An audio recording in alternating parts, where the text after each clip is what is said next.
Assalamualaikum warahmatullahi wabarakatuh. Saya Alga Saputra.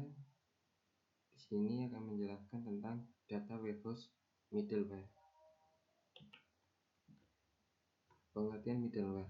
Middleware merupakan software penghubung yang berisi sekumpulan layanan yang memungkinkan beberapa proses dapat berjalan pada satu atau lebih mesin untuk saling berinteraksi pada suatu jaringan. Fungsi middleware. 1. Sebagai interkoneksi ke beberapa aplikasi dan masalah interpropabilitas. Yang kedua, memberikan fasilitas untuk programmer supaya dapat mendistribusikan objek akan dipakai pada beberapa bagian proses yang berbeda.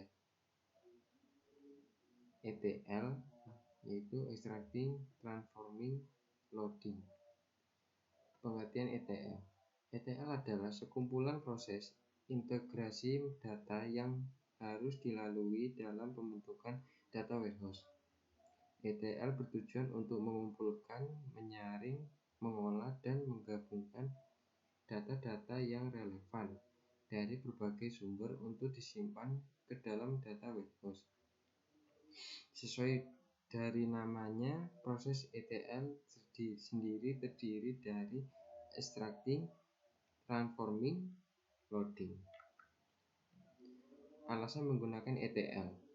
Yang pertama, membantu perusahaan untuk menganalisis data bisnis mereka untuk mengambil keputusan bisnis penting. Yang kedua, database transaksional tidak dapat menjawab pertanyaan bisnis yang kompleks yang dapat dijawab dengan contoh ETL. Yang ketiga, gudang data menyediakan tempat penyimpanan data umum.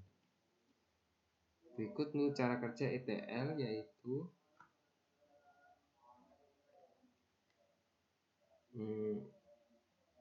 pada langkah arsitektur ETL ini, data diekstraksi dari sistem sumber ke staging area. Lalu data yang diekstraksi dari server sumber masih mentah dan tidak dapat digunakan dalam bentuk aslinya. Oleh karena itu, perlu dibersihkan, dipetakan, dan diubah. Faktanya, ini adalah langkah kunci di mana proses ETL menambah nilai dan mengubah data sehingga laporan BI yang berwawasan dapat dihasilkan. Langkah ini disebut transforming. Setelah itu, langkah terakhir adalah membuat data ke dalam database. Database data warehouse target adalah langkah terakhir dari proses ETL. Di gudang data biasa, volume data yang besar perlu dimuat dalam waktu yang relatif singkat. Oleh karena itu, proses pemuatan harus dioptimalkan untuk kinerja. Langkah ini disebut loading. Selanjutnya, query. Query dapat diartikan sebagai compatibility atau kemampuan database pada komputer untuk menampilkan atau menyimpan informasi tertentu. Namun, perlu diketahui bahwa kemampuan tersebut hanya berupa pre-defined code. Artinya, jika permintaan tidak sesuai dengan informasi yang tersimpan di database, maka permintaan tidak dapat diproses. Jenis-jenis query. Yang pertama, select query.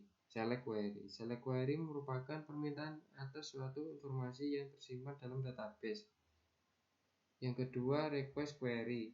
Request query merupakan kegiatan memperbarui atau pembaruan, penyisipan, penghapusan sebagian atau keseluruhan informasi dalam database. Untuk cara kerja query, yaitu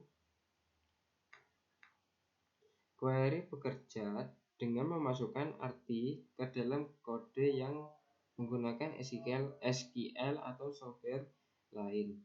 Perlu diketahui bahwa selama memakai bahasa yang sama, baik user ataupun database, keduanya bisa saling bertukar informasi. Query bukanlah satu-satunya pilihan untuk request data, melainkan ada beberapa metode yang ditawarkan oleh software atau platform lainnya. Lalu untuk contoh tools website ETL, di sini saya contoh website yang menggunakan ETL adalah Hevo. Ini untuk tampilan Hevo-nya.